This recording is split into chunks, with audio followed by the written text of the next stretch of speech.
Well, it's finally time to talk about Jujutsu Kaisen. I know that the incident happened like over a month ago, but I just wanted to see where the story and characters are headed before I absolutely shitstorm this manga. And now I finally feel like it has been long enough to let boil my emotions, and I'm just more stable and understandable. So let's go shit on this manga as gentlemen. So, chapter 236. I know it, you know it, everyone knows what happened there. Gojo just simply died. Yeah, whatever. Many people absolutely exploded after witnessing what the author Gigi did to his character. How could he kill the most beloved husbando? Damn you, Gigi! Now, don't put me at the same pile as these unsophisticated creatures. I wasn't really mad or angry at what happened to Gojo, more like how it happened. Jujutsu Kaisen for the past 20 chapters or so, from when they revived Gojo and the fight between him and Sukuna happened, started to be absolutely fucking garbage. From insane ideas and in my eyes amazing art, Jujutsu Kaisen, if you love it or not, just had really good fight scenes even in the manga. And you can really see that in the anime, how the fights are just the peak of the story. But the Jujutsu Kaisen started to talk more and more about certain moves rather than showing them. And this can be seen with Gojo against Sukuna, how instead of focusing for a few more pages on their power and powerful moves, they just spent 1 or 2 panels of unnecessarily exposition about what is happening without any visuals. And that's something that became really annoying when reading this manga. I at some point enjoyed reading every single chapter, but now I'm kicking my ass to at least read 1 fucking panel. But what does it have to do with Gojo's death? Well, a lot. You see, when Gojo died, the whole fanbase just goes berserk, sabotaging the author, wishing him death as well. It was just pure chaos and madness. In some way, it may be understandable, not the wishing death part, but Gojo was the most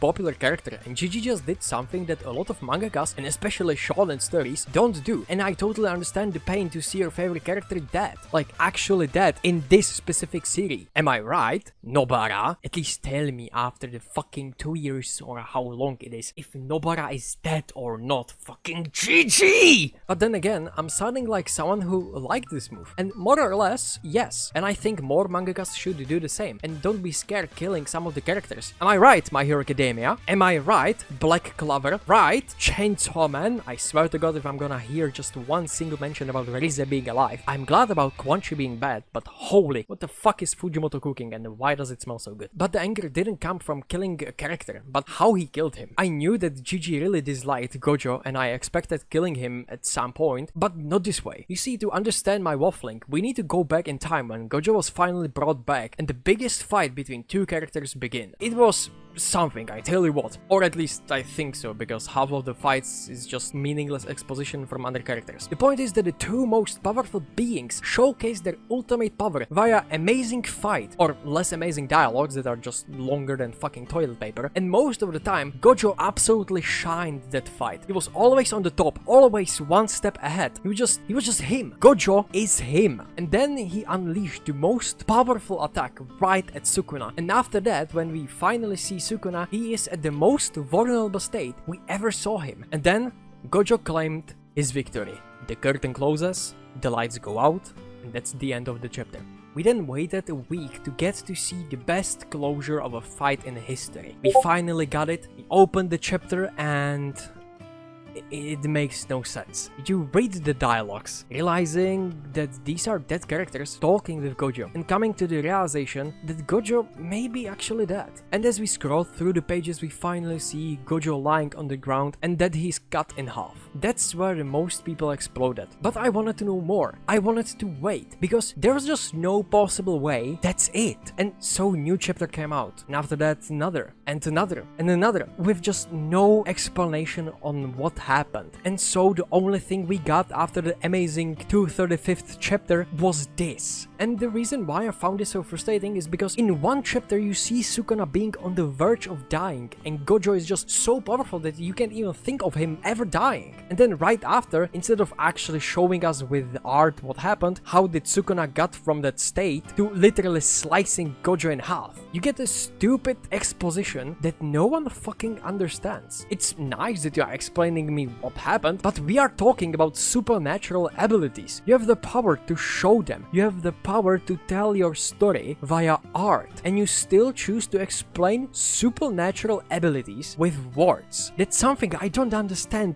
Why? Like 90% of the explanation makes no fucking sense, and I have no idea what you are trying to say. I'm sorry. Maybe was it because Gigi just hated Gojo so much that he didn't want to spend 2 more chapters on the most hyped moment of all of Jujutsu Kaisen? Probably. But even so, I think that was just wasted potential. Like, one chapter, the most powerful curse is almost dead, and the most powerful human is literal god. And then it's the other way around. Like, what the fuck happened between those 2 moments? I really wanted to see how Sukuna got from that miserable state instead of reading explanation about it. I fucking hate meaningless dialogues and expositions. Like, holy shit! Have you ever heard about the phenomenon show don't tell? That is the best way of storytelling. Just look at fucking Vagabond, Oyasumi Pumpun, Shinobarachi, Look Back, Chainsaw Man, Sayonara Eri, Fire Punch, Dan Dan Dan, fucking Blam is the epitome of show don't tell. Why do you spend 70% of the manga explaining things and showing absolutely nothing?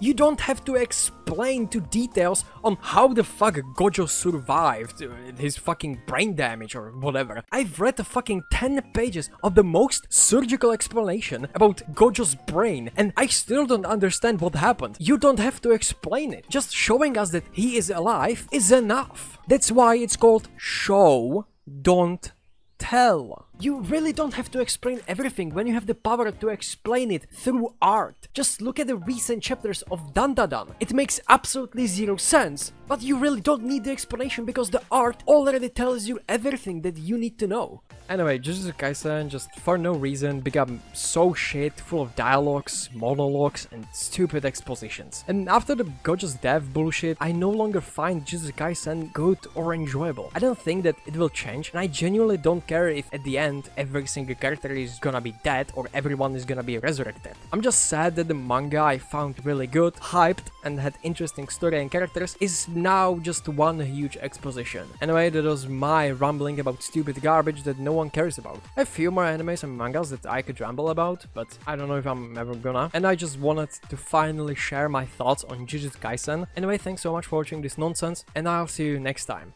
Goodbye. And as we scroll through the pages, we finally see Gojo lying on the ground